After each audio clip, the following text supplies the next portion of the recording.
একটি নতুন টপিকের ভিডিও নিয়ে আপনাদের সামনে চলে এলাম। গ্রামে রাস্তাঘাটে চলাফেরা করতে, মার্কেটে গিয়ে সব জায়গায় শুনছি একটাই জিনিস, যে অনেক সবারই নাকি অন্নপূর্ণা ভাণ্ডার ঢোকেনি। কিন্তু রুরাল এরিয়াতে কিছু কিছু মহিলা বুঝতেই পারছে না আমার কেন অন্নপূর্ণা যোজনার টাকা ঢোকেনি। আমি তো সব ফর্ম ফিল আপ করেছিলাম, অনলাইন ফিল আপ করেছি, ডিবিডি লিঙ্ক আছে, সব কিছুই আছে, তাও আমার কেন টাকা ঢোকেনি। আসলে এটা কি হতে পারে সেটা আমি আপনাদেরকে আজকে বলছি। প্রথমে আপনারা আপনাদের অন্নপূর্ণা যেটা অনলাইনে দোকানে বা যেখানেই হোক আপনারা অনলাইনে করেছিলেন, অনলাইনে শুধুমাত্র, অফলাইন করলে কিন্তু ঢুকবে না। অনলাইন শুধুমাত্র যারা করেছিলেন তাদের অনলাইন সেন্টারে হোক বা যে কোনো জায়গায় হোক, আপনাদের নিজেদের মোবাইলেই আপনারা খুব সহজেই অন্নপূর্ণা যোজনার স্ট্যাটাস চেক করতে পারবেন। তার জন্য আপনাদেরকে সোশ্যাল রেজিস্ট্রি www.government.in এরকম বলে একটা ওয়েবসাইট আছে, সেখানে ক্লিক করবেন।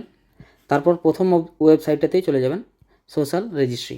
এখানে গিয়ে সিটিজেন ফ্যামিলি লগইন, এখানে গিয়ে অ্যাক্সেস সিটিজেন পোর্টাল, যে নাম্বারটা দিয়ে আপনারা অন্নপূর্ণা যোজনার ফর্ম ফিল আপ করেছিলেন সেই নাম্বারটাই কিন্তু এখানে ফিল আপ করতে হবে। প্রথমে আপনার ডিস্ট্রিক্ট সিলেক্ট করে নেবেন, যে ডিস্ট্রিক্ট থেকে আপনি বিলং করছেন।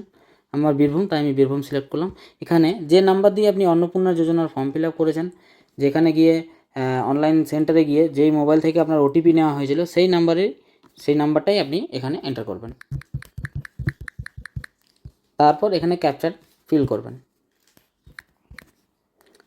রিকোয়েস্ট ওটিপি, এখানে আপনার ওটিপিটা বসাবেন। যেই নাম্বারটা আপনি দেবেন সেই নাম্বারে একটা ওটিপি যাবে, 6 সংখ্যা ওটিপি, সেই 6 সংখ্যা ওটিপিটা আপনি বসাবেন।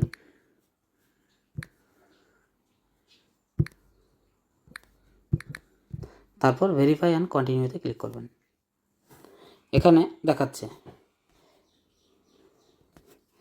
এখানে যেমন দেখাচ্ছে দেখুন, এই যে head of the family holder ছিল, আর তার ফ্যামিলি হোল্ডারের মধ্যে কার অন্নপূর্ণা যোজনা ছিল, এই যে এনার কি হয়েছে, এনার অন্নপূর্ণা যোজনা অ্যাপ্রুভ হয়ে গেছে।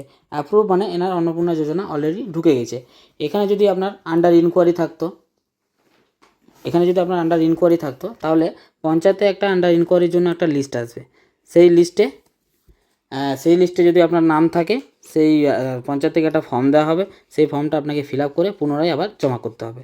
সেটার জন্য আমি একটা ভিডিও আলাদা করে বানিয়ে আমার অফিসিয়াল সাইটে ছেড়ে দেবো, আপনারা দেখে নেবেন।